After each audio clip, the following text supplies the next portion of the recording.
Pilipinas?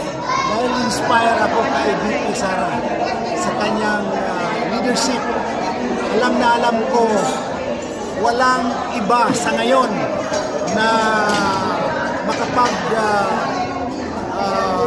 bigay ng inspirasyon sa mga Filipino people na walang iba kung hindi ang si VP Inday Sara Duterte.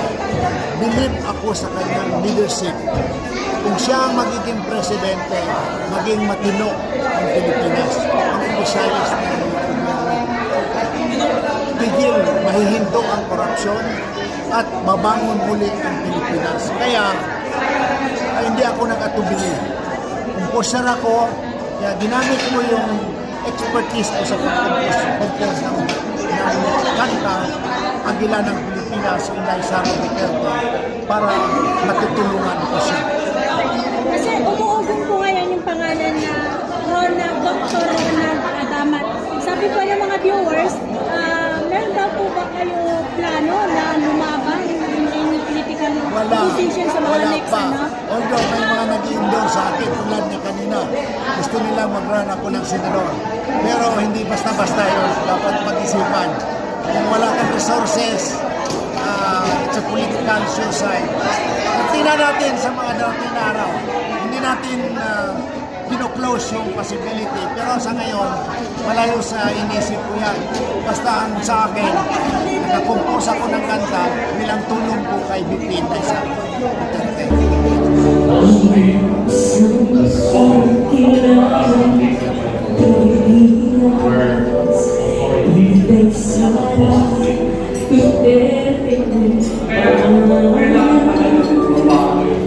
Election.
na naisampa sa House of Representatives against Vice President Sara. Ako, dahil binanggit ko na rin na naging trabahante ako dyan sa Kongreso ng Pilipinas, marami pa rin po tayo mga nakukuha impormasyon dyan sa mga ibang membro ng aparat, mga congressmen, at mga ibang mga high-ranking staff at consultants dyan sa House of Representatives. Talagang tutuluyan ko nila na i-impeach si VP Sara. May mga ibang mga congressmen dyan dati at pumirma doon sa na-declare na unconstitutional yung ginawa nilang impeachment na dinala sa Senado. Reluctant po sila. Ayaw na po nilang pumirma sa impeachment. Kailangan kasi para dumiretso pag ang fast track express, kung nasa sinabi ng impeachment, at least one-third of all the members of the House of Representatives will sign and endorse this impeachment in order that it's going to proceed to the Senate forthwith. Eh, medyo yung mga iba, hindi nila matik na uulitin yung kanilang pag-aawalin. Dahil alam naman natin lahat na ang kapalit ng kanilang pag-ibigay doon sa mga impeachment complaints na declare ng Constitution ay may kapalit na pera. Ang pinanggit yan ng mga ibang mga mag-isista. Ang pinanggit na kapalit ng pag-ibigay nila doon sa impeachment complaint ay mga kapalit na pera. Pera ng public works. Pera ng flood control. Hindi po nila yun may kakao, alam na po ng taong bayan niya. At lahat po ng mga membro ng Kongreso ay suspect sila na natanggap. Eh, ano ngayon ang mangyayari? Kung Peter mo ulit sila, meron bang panibagong tanggapan na naman ng bilyong-bilyong pera ng taong bayan para sa impeachment ni VP Sara? Malamang, ganun po ang mangyayari. Pero dapat po ninyong isipin na yung malaking problema ng korupsyon sa ating bansa, kahirapan ng ating higit at ng milyon ng Pilipino, at mga batang mga mag-aaral na wala po silang sapat na silid-aralan.